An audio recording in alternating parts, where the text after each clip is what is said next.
Watch me. Watch me. Watch me. Watch me. Watch me.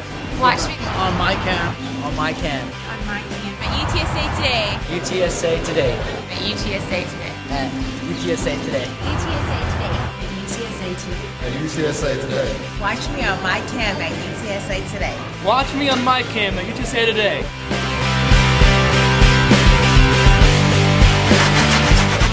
Well, this is the final project of the semester, and the final project is a comprehensive project involving everything we've done through the semester. We pass through things all the time in architecture, doorways in particular, and those doorways change us because it deals with the place on the other side of the door and the place on this side of the door, that transition between them. It's pretty challenging because there's so many different interpretations of it. Some people see it as like a calm silence, some people can see it as like an angry silence, so you kind of have to convey both.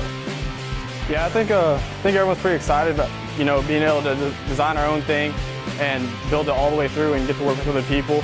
I've talked to some upperclassmen and they told me that this is going to be like a turning point in our design. The first time they use any kind of scale model, and working in a small scale doesn't include all the reality that the full scale will have. These scaled models work for referencing, but they're also a lot stronger than what we actually get up. No, they're tied.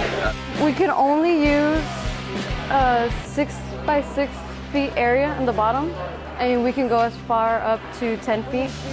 And we can only use wood, the one that they provided, and wood, binding material like string, and fabric. We're not allowed to use, the only power tool we're allowed to use is drill to make the holes for the fabric and the string. Other than that, we aren't allowed to use power saws or anything. It all has to be manual. I think our finished product came out pretty well. Out here in the wind, it's a little bit rougher than we expected it to be, but overall, our joints held up real well. I mean, I don't know if y'all got a chance to see the journey over here, but it was pretty brutal, to put it lightly. I'm pretty happy with the team. We did a good job actually executing the model to the full scale and getting what we wanted to get done across. Yeah, this is a passageway, kind of a unique end of the year project, kind of our passageway from our design one into our architecture careers, because for the most part, first year is really when you decide, when you feel, when you can tell that this is what you want to do, design. You look around, there's a lot of unique ideas, and these all just came off the top, like out of our heads. None of these are modeled after anything. So walk in, and as you go in, it gets smaller and smaller, but it gets taller and taller. It's like a more personal space. And then at this point, you have this nice, aesthetically pleasing, it has a nice feel to it, and this really unique skyline you can see through the clear story lighting.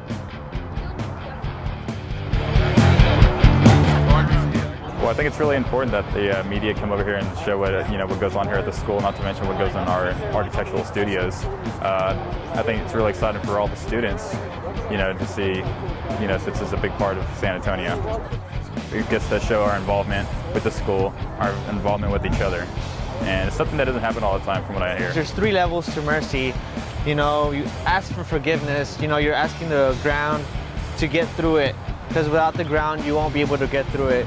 So you're going through it. On the second level, you're actually rising up already. You've already asked for forgiveness in this stage, and then at the final stage, you're already free from mercy. An example I always tell the students about this is that imagine going to a backyard wedding, and there's a structure between the street and the backyard that you pass through to go into the space of the wedding. And when you pass through that, it'll change the way you feel.